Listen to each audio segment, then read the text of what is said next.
Hey guys, in this part we talk about table in HTML. HTML tables allows web developers to arrange data into rows and columns.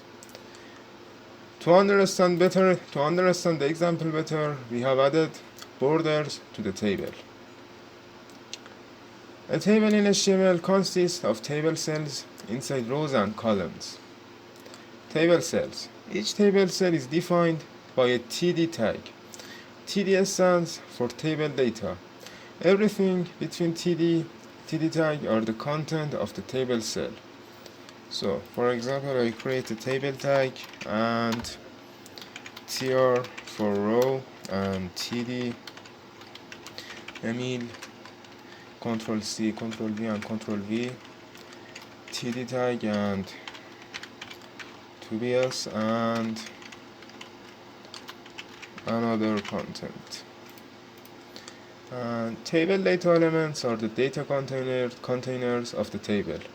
They can contain all sorts of HTML elements. So, Control S and Control R, Emil, Tobias, and Linus. Table rows. Each table row starts with a tr and ends with tr tag. Tr stands for table row. So I create another tr and td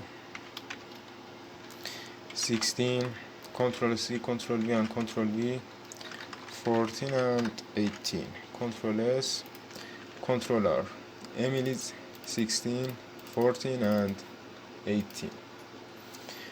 You can have as many rows as you like in a table. Just make sure that the number of cells are the same in each row. Note, there are times where a row can have less or more cells than another. We will learn more about that in a later chapter. Table headers. Sometimes you want your cells to be headers. In those cases, you use the th tag.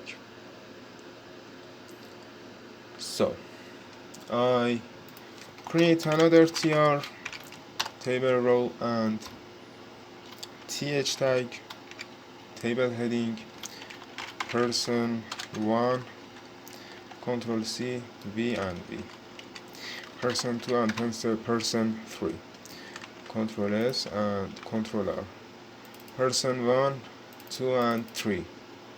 By default, the text in th elements are bold and centered, but you can change that with the CSS.